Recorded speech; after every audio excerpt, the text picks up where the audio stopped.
कई यजीदी सिपाही हलाक हुए, मगर आखिरकार तीरों की बौछार में हुर शहीद हुए। इमाम दौड़े, उनका सर अपनी गोद में रखा और फरमाया, ए हुर, तुझे मुबारक हो, तूने आखिरी वक्त में हक का दामन थामा और जन्नत को पा लिया। फिर जंग का मैदान पूरी तरह सजा। एक तरफ 72 अफराद थे, भूखे प्यासे, मगर दिलों में ईमान और यकीन की लौ। दूसरी तरफ हजारों का लश्कर, मगर जहालत और जुल्म के अंधेरे में डूबा हुआ। हजरत ज़ुहैर बिन उल-क़ैन अल-बजली रजी अल्लाह ताला अन्हु आगे बढ़े। इमाम ने कहा, ज़ुहैर, अल्लाह तुझसे राजी हो। ज़ुहैर ने कहा, या इमाम, मैंने रसूलुल्लाह से सुना कि आप पर जुल्म होगा और आज मुझे मौका मिला है कि उस जुल्म के खिलाफ जंग करूं। ज़ुहैर ने दुश्मन के कई सिपाही मार गिराए। वो कहते जाते, मैं रसूलुल्लाह के नवासे पर जान कुर्बान करता हूं। आखिरकार एक तीखा वार ज़ुहैर की गर्दन पर पड़ा और वो शहीद हो गए। अब बारी थी हबीब इब्न मज़ाहिरिन रज़ी अल्लाह ताला अन्हु की। ये इमाम के बचपन के दोस्त थे, एक बुजुर्ग मगर दिल शेर का। हबीब ने तलवार उठाई और कहते रहे, हुसैन, मैं आपके साथ हूं, मेरी सांसें चलती रहीं तो आपका झंडा कभी झुकने नहीं दूंगा। उन्होंने दर्जनों दुश्मनों को हल्लाक किया, मगर उम्र का असर भी था और तीरों की बौछार भी।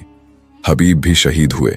इमाम ने सर गोद में रखकर कहा, हबीब, तूने दोस्ती का हक अदा कर दिया।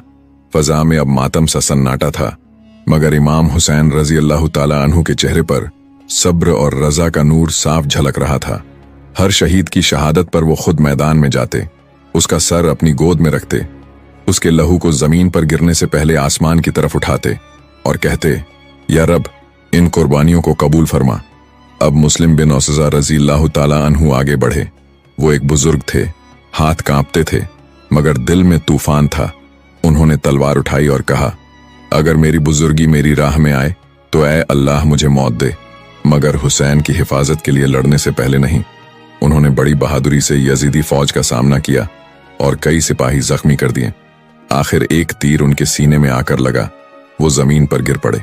इमाम उनके पास पहुंचे। मुस्लिम की आंखों में आंसू थे, मगर होंठ मुस्कुरा रहे थे। बोले, या इमाम, क्या मैंने वफा निभा दी? इमाम ने फरमाया, ए मुस्लिम, तू उस वक्त का गवाह है जब रसूलुल्लाह के नवासे के लिए तूने जान दी। अल्लाह तुझसे राजी हो।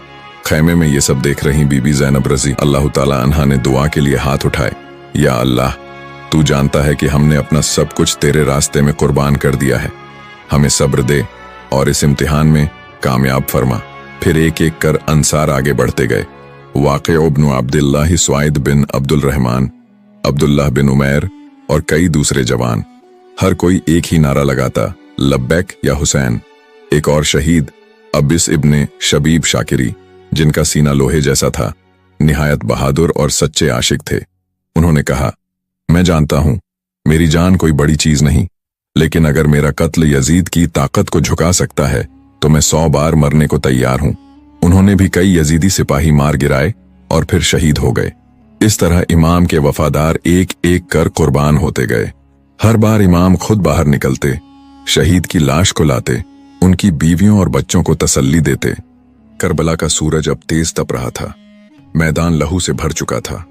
हर तरफ अंसार की लाशें बिछी थीं और खैमे में पसरा सन्नाटा चीख रहा था। इमाम हुसैन रजी अल्लाह ताला अन्हु ने जब एक एक कर अपने तमाम अजीजों और वफादारों को जंग में जाते और शहीद होते देखा तो उनके दिल पर जो गुजरी उसे कोई कलम बयान नहीं कर सकता, मगर उनके चेहरे पर सब्र का समंदर और यकीन का नूर पहले से ज्यादा चमक रहा था। इतने में खैमे से एक आवाज आई।